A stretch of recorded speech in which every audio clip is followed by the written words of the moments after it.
नमस्कार, स्वागत है आप सभी का इंडिया न्यूज़ के डिजिटल प्लेटफॉर्म पे। मैं हूं प्रियांशी। बिहार की बड़ी खबरों पर विस्तार से चर्चा करेंगे। जो हमारी पहली खबर है वो पप्पू यादव को लेकर है।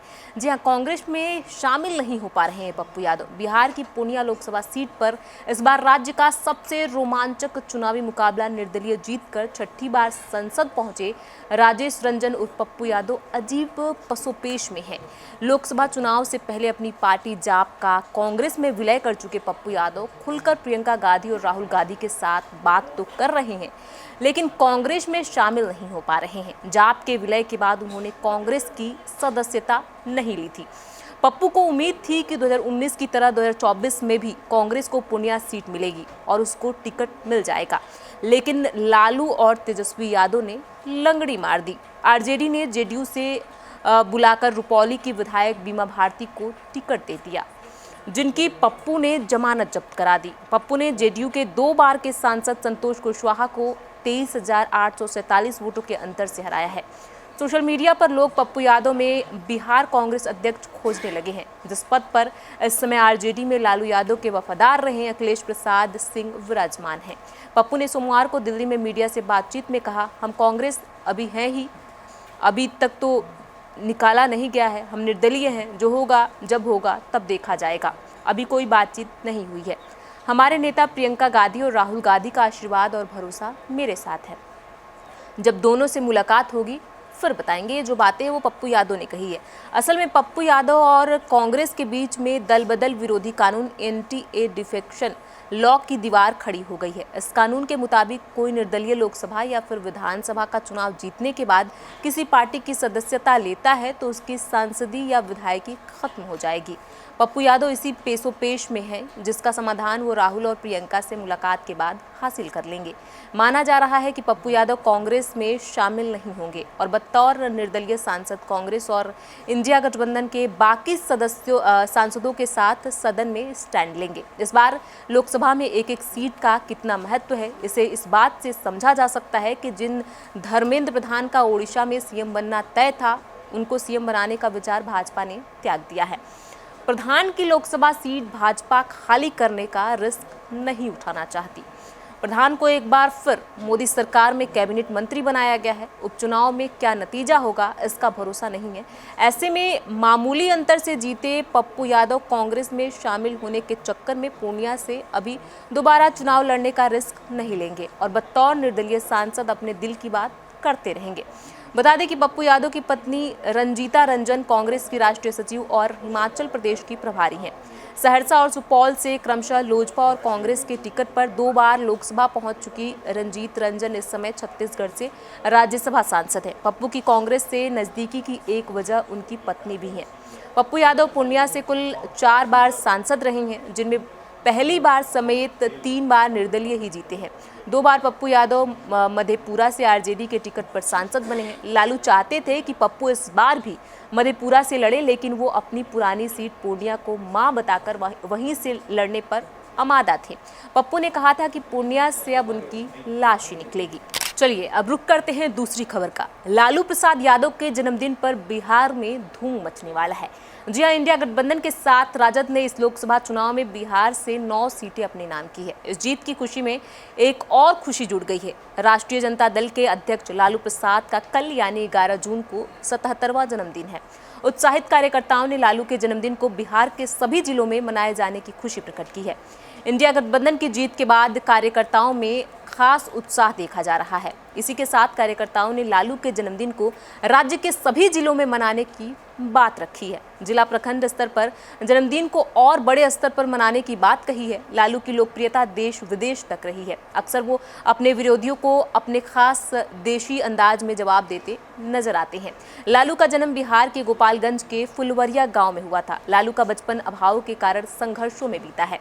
यही संघर्ष और जमीनी जुड़ाव उनके बोल चाल में झलकता है। लालू के पिता का नाम कुंदन राय और माता का नाम मरछिया देवी था। उनका बचपन संघर्ष भरा रहा है। उन्होंने अपनी अपनी आत्मकथा गोपालगंज टू रायसीना में अपनी गरीबी का जिक्र किया है। इस किताब में जिक्र है कि उन्हें खाने के लिए खाना और पहनने के लिए कपड़े नहीं होते थे। वे गांव में भैंस और अन्य जानवरों को चराते रहते थे। लालू यादव बचपन से बेहद शरारती थे। उनकी इसी शरारतों के कारण उन्हें पटना पढ़ने के लिए भेजा गया था। पटना विश्वविद्यालय से उन्होंने पहले LLB और फिर राजनीतिक विज्ञान से मास्टर की डिग्री ली। पढ़ाई लिखाई खत्म करने के बाद उन्होंने क्लर्क का काम भी किया। पटना यूनिवर्सिटी स्टूडेंट्स यूनियन के महासचिव बनकर उन्होंने अपने राजनीतिक करियर की शुरुआत की थी। फिर JP आंदोलन से जुड़े और जेल गए। कहा जाता है कि यहीं से लालू ने अपनी राजनीतिक उड़ान भरी थी। साल 1977 में जनता पार्टी से चुनाव लड़ा और सबसे कम उम्र में सांसद बन गए। जब लालू ने रेल मंत्रालय संभाला तो उनके प्रबंधन की तारीफ चौतरफा हुई थी। उनके कार्यकाल में रेलवे ने काफ़ी लाभ भी कमाया था। सबसे आश्चर्य की बात यह थी कि ये लाभ बिना किसी यात्री किराए या माल भाड़ा को बढ़ाए हुआ था। लालू के जीवन के कुछ पन्नों में कालिख लगी हुई है, जिसके दाग वो चाह कर भी कभी नहीं साफ कर सकते हैं। राजद सुप्रीमो पर चारा घोटाला का आरोप है। इस कारण उन्हें साल 1947 में CM पद से इस्तीफा देना पड़ा था। हालांकि इसके बाद राबड़ी देवी प्रदेश की मुख्यमंत्री बन गई थी। अब रुक करते हैं अगली खबर का। लल्लन सिंह को मंत्री बनाकर PM मोदी ने क्या बड़ा खेल कर दिया है। मुंगेर संसदीय क्षेत्र का तीसरी बार प्रतिनिधित्व कर रहे राजीव रंजन उर्फ लल्लन सिंह को NDA 3 की सरकार में जगह मिली है। प्रधानमंत्री मोदी ने इन्हें कैबिनेट मंत्री बनाया है। लल्लन सिंह को मंत्री बनाकर स्वर्ण समाज को एक मैसेज भी प्रधानमंत्री देने की कोशिश कर रहे हैं। मुंगेर संसदीय क्षेत्र को केंद्रीय मंत्रिमंडल में 20 वर्ष बाद जगह मिली है। इससे पूर्व पिछली बार 2004 में UPA की सरकार में मुंगेर लोकसभा क्षेत्र से सांसद बने जयप्रकाश नारायण यादव को केंद्रीय राज्य मंत्री बनाया गया था। उससे पूर्व DP यादव भी केंद्र में मंत्री बने थे। लल्लन सिंह बिहार की राजनीति में लगभग 38 वर्षों से सक्रिय हैं। लल्लन सिंह का जन्म पटना में 24 जनवरी 1955 में हुआ। उनकी पढ़ाई भागलपुर विश्वविद्यालय से हुई। उन्होंने TNB कॉलेज से कला स्नातक ऑनर्स की डिग्री प्राप्त की। लल्लन सिंह कॉलेज छात्र संघ के महासचिव थे। 1974 में जयप्रकाश नारायण के नेतृत्व वाले आंदोलन में भाग लिया था। बिहार के मुख्यमंत्री के साथ उनका JP आंदोलन के समय से ही रिश्ता है। समता पार्टी के बाद ये जदयू से जुड़े रहे। मुख्यमंत्री के बेहद खास माने जाने वाले लल्लन सिंह पार्टी का राष्ट्रीय प्रतिनिधित्व कर चुके हैं। इनके कार्यकाल में जदयू ने दूसरे राज्यों में हुए चुनाव में अपनी दमदार उपस्थिति दर्ज कराई थी। 1952 से 2019 तक मुंगेर लोकसभा क्षेत्र में 17 बार संसदीय चुनाव हुए हैं। इनमें से 3 बार बनारसी प्रसाद सिंह, DP यादव और ब्रह्मानंद मंडल को जनता ने दिल्ली भेजा है। इसके बाद कोई भी प्रत्याशी 3 बार चुनाव नहीं जीत सके हैं। 3 बार में ये एक बार 2014 में इन्हें हार मिली का सामना करना पड़ा था। और वहीं 2019 के लोकसभा की बात करें तो 2019 के लोकसभा चुनाव में लल्लन को जीत मिली थी। 2024 के चुनाव में यह फिर से NDA के घटक दल जदयू से मैदान में थे। इनका मुकाबला महागठबंधन से अशोक महतो की पत्नी कुमारी अनीता से था। पहले मुंगेर लोकसभा क्षेत्र से मुंगेर, जमुई व लखीसराय जिले का सूर्यगढ़ा विधानसभा क्षेत्र शामिल था। नए परिसीमन में मुंगेर लोकसभा क्षेत्र में मुंगेर जिले के मुंगेर व जमालपुर, लखीसराय जिले के सूर्यगढ़ा व लखीसराय तथा पटना जिले के मोकामा व बाढ़ को शामिल किया गया। अब चुनाव परिणाम इस बार भी NDA के पक्ष में आया है। ऐसे में लल्लन सिंह चौथे ऐसे सांसद हैं जिन्होंने मुंगेर लोकसभा क्षेत्र से तीसरी बार जीत दर्ज की है। अब रुक करते हैं अगली खबर का। भोजपुरी फिल्म रंग दे बसंती ने धमाल मचा दिया है। जी हां, भोजपुरी फिल्म रंग दे बसंती रिलीज होते ही दर्शकों को खूब पसंद आ रही है। इस फिल्म को देखने के लिए फैंस थिएटर्स के बाहर टिकट के लिए लाइन में लगे दिखाई दे रहे हैं। ऐसा बहुत कम भोजपुरी फिल्मों के लिए क्रेज देखा जाता है। रंग दे बसंती फिल्म पैन इंडिया पर रिलीज हुई है। यह फिल्म 7 जून 2024 को सिनेमाघरों में दस्तक दी है। भोजपुरी सिनेमा जगत के trending star Khesari Lal Yadav starrer इस फिल्म ने इतिहास रच दिया है।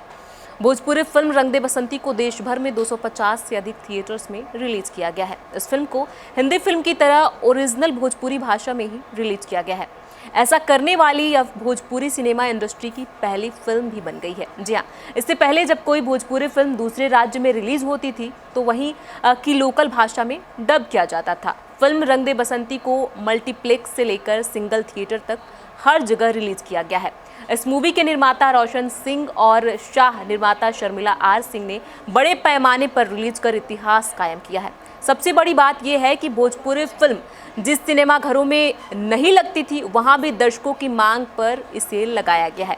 हरियाणा, ओडिशा, अहमदाबाद, पश्चिम बंगाल, राजस्थान, हैदराबाद, छत्तीसगढ़, मध्य प्रदेश और चेन्नई में भी इस फिल्म को रिलीज किया गया है। लोग खूब पसंद कर रहे हैं। अब रुक करते हैं अगली खबर का। अपने गाना हाय रे गर्मियां हद करता है से खेसारी ने फिर से माहौल बना दिया है।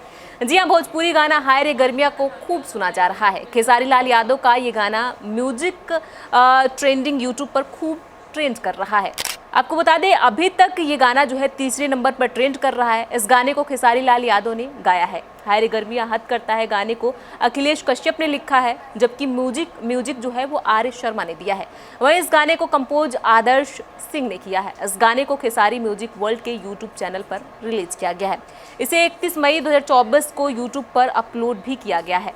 वहीं इस गाने के वीडियो के कमेंट सेक्शन में यूजर्स खूब रिएक्शन दे रहे हैं। एक यूजर ने लिखा है कि अपन प्यार आशीर्वाद बनौले रह जा अपन कश्यप कहर और हीट मशीन पर एगो और तूफानी गाना लेके आइल बानी जा बताई सभे कैसन लागल। वहीं एक और यूजर्स ने कमेंट किया है, उसने लिखा है कि भाई भैया का गाना लंदन में 9 नंबर पर ट्रेंड कर रहा है। दूसरे यूजर ने लिखा है कि जोड़ा नईखे भैया तुहार ई दुनिया में बाप हो, गजब के गाने बना दिहला भैया के स्टाइल में, 1 नंबर, लव यू। ऐसे में बिहार की बड़ी खबरों पर विस्तार से चर्चा करते रहेंगे। आप देखना ना भूलें इंडिया न्यूज़ बिहार झारखंड।